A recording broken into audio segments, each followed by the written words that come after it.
What's up, guys? I'm back here with some more analog technology, what I like to call analog tech. It's cold out here in New Jersey today. It's supposed to be snowing. It's kind of like holding off a little bit. They said 11 o'clock. It's 11 o'clock right now, so it should be snowing. It looks like sleet out there right now, actually. Well, it's not necessarily snow, but it is like sleety rain type stuff. But anyways, I'm here with an analog technology review. This is my realistic CTR-51. It's a cassette tape recorder, CTR cassette tape recorder from 1985. Main remote speaker switching in a genuine walnut veneer case. This thing, ooh, there's a hair on it. Okay, this thing is from 1985. This was not cracked when I bought it. I bought this thing for $3. This thing was not cracked. My girlfriend dropped something on it and cracked it. I know. Anyways, this was a $70, when this came out in 1985, this was $69.99.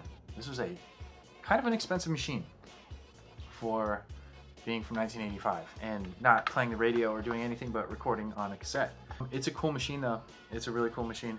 There are piano 1, 2, 3, 4, 5, 6 piano key style buttons that control the playback. It is really cool. You know, obviously, I don't know if I use this thing for a lot of stuff. Obviously, this is what I use to sample cassette tapes. I plug this thing into my Allen and Heath mixer, and I sample all the cassette tapes off of this. I don't need anything too fancy. I know they get really nice, and you can, you know, get it so that hiss from the cassette tape is almost gone. I personally kind of like that hiss. It's almost like a warm feeling. It's like the popping and crackling on a vinyl. I happen to like it. It makes me feel good inside. There's something about it that just gives me a warm, homey feeling. So I like that popping and crackling. I kind of like the hiss of the cassette. This thing's actually pretty good though.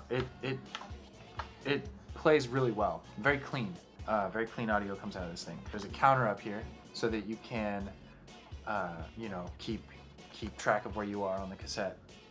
Pushing it sets it back to 0. There's a little built-in condenser microphone right here and a 3-inch speaker, so you can record audio with just this. You don't really need a microphone, although there are input options on the side here where you can input a microphone, a remote, an auxiliary cable, and one for your headphones that's labeled ear. This ALC is an automatic, oh gosh, I'll put it up on the screen right here.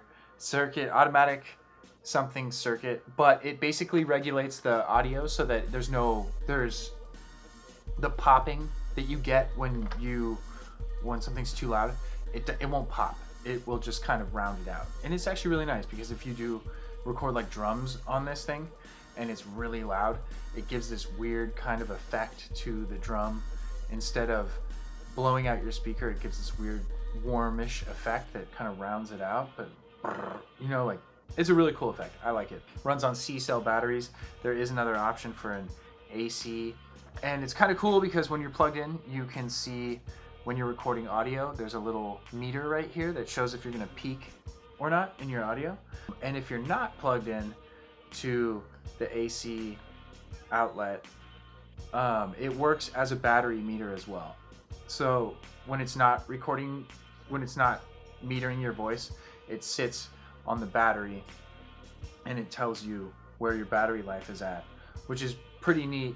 I just opened this to look and there's like a spider web in there with like, and I'm the one that put the batteries in this thing, so I guess a spider must have crawled into it while I've had it or something. I don't know, but there's like a spider web in there. Maybe there's something living in here now, but anyways, I use this thing for everything. I love it.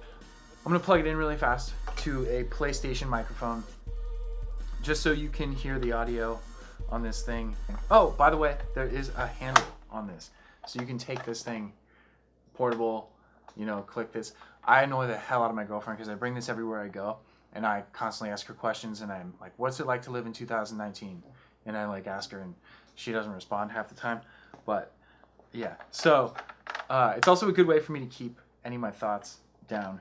But here we go. I'm going to click over to the audio right now, and now you're going to hear what it sounds like through the CTR-51, recorded on the PlayStation 2 microphone. Realistic, I'm not sure if you know, Realistic was also a Radio Shack brand. Here's a hi-fi bargain from your nearby Radio Shack store. Save $100 on our exclusive Realistic 77 AM/FM stereo receiver. And they put out some really cool stuff. I miss Radio Shack like crazy. Yeah, that is basically my, very quick rundown of the Realistic CTR-51. But this is an awesome machine. I am so glad that I found one at a thrift shop. It was $3. To think that this was $3 in 2010 and $70 in 1985 is pretty crazy.